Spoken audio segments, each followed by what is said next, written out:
ಯಾತನೆ ಇದೆಯಲ್ಲ ಸೆನ್ಸಾರ್ ವಿಚಾರ ಮೊನ್ನೆ ತನಕ ಹಾಕಿ ಟ್ರೈಲರ್ ರಿವ್ಯೂ ಮಾಡಿ ಮತ್ತೆ ಟ್ರೈಲರ್ ಹಾಕ್ತಾ ಇದ್ದಾರೆ. ಎಲ್ಲಿ ಎಡುತ್ತಾ ಇದ್ದಾರೆ ಪ್ರೇಮ್ ಅವರು ಅಂತ ನಿಮ್ಗೆ ಅನ್ಸುತ್ತೆ? ಅದೇ ಸೆನ್ಸಾರ್ ವಿಚಾರದಲ್ಲಿ ಅಲ್ಲೇ ಹಿಡಿದಿತ್ತು. ನೀವು ಏನ್ ಟಿಪ್ಸ್ ಕೊಡ್ಬೋದು? ಏನು ಆ ವಿಷಯದಲ್ಲಿ ಮಾತಾಡ್ತಿದ್ರಾ?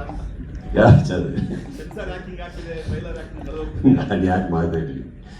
ಇದು ಹಾಡಿಂದೆಲ್ಲ ಪ್ರಾಬ್ಲಮ್ ಅಂದರೆ ಫೋನ್ ಹಾಕಿದ್ದೆ. ಏನ್ರಿ ಅದು ನೋಡಿ ಹಿಂಗೆ ಡಾಲಿಂಗ್ ಅಂದ್ರೆ ತಲೆ ಕೆಡ್ಸ್ಕೊಬಿಡಿ, ಏನೋ ಮಿಸ್ಟೇಕ್ಗಳು ಆಗಿ ಹೋಗ್ತದೆ, ಯಾರು ಎಕ್ಸ್ಪೆಕ್ಟ್ ಮಾಡಿರಲ್ಲ. ಇನ್ನೊಂದು 2 ದಿನದಲ್ಲಿ ಇನ್ನೊಂದು ಹೊಸ ಸಾಹಿತ್ಯ ಮಾಡಿ ಅದೇ ಸಾಂಗ್ ಹೊರಗಡೆ ಬಿಡಿ, ಯಾಕೆ ಪರವಾಗಿಲ್ಲ, ಮಿಸ್ಟೇಕ್ಸ್ ಎಲ್ಲರಿಂದ ಆಗುತ್ತೆ ಅಂತ. ಅದು ಬಿಟ್ಟರೆ ನನಗೆ ಈ ಸೆನ್ಸಾರ್ ವಿಚಾರದಲ್ಲಿ ನಮ್ಮ ಸಿನಿಮಾಗಳೇ ಒದ್ದಾಡ್ತಾ ಇರ್ತವೆ.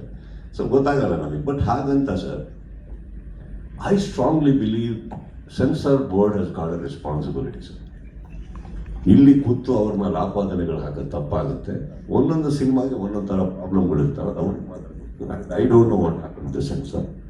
ನಾನು ಸೆನ್ಸಾರ್ ವಿಚಾರಕ್ಕೆ ಫೋನ್ ಮಾಡಿದಾಗ ನಂದು ಒಂದೇ ಪ್ರಶ್ನೆ ಬರುತ್ತೆ ಪ್ರೇಮ್ಗಾಗಿ. ಇವನು ಧ್ರುವ್ ಯಾವ್ದಾದ್ರು ಒಂದು ಮ್ಯಾಟ್ರಲ್ಲಿ ಏನಾರ ಪ್ರಾಬ್ಲಮ್ ಆದಾಗ ಒಂದೇ ಪ್ರಶ್ನೆ ನಾನು ಕೇಳೋದು, are you okay? My question ends there, are you okay?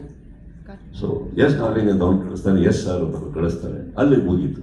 Anything am phone call away. ಏನಾರು ಹಂಚ್ಕೋಬೇಕಾ ಮಾಡಬೇಕು, you can call me, I am concern sir. ನನ್ನ ಫ್ಯಾಮಿಲಿ, ನನ್ನ ಸ್ನೇಹಿತರು ಅಂದರೆ ಒಂದು ಕ್ವೆಶ್ಚನ್ ಹಾಕ್ತೀನಿ ನಾನು, ಐ ಓಕೆ?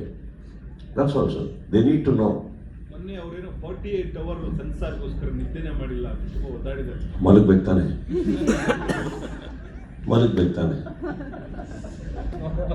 ಹಾಂ ಮಲಗ್ತಾರೆ ನೆಕ್ಸ್ಟ್ ಟೈಮ್ ಸರಿ.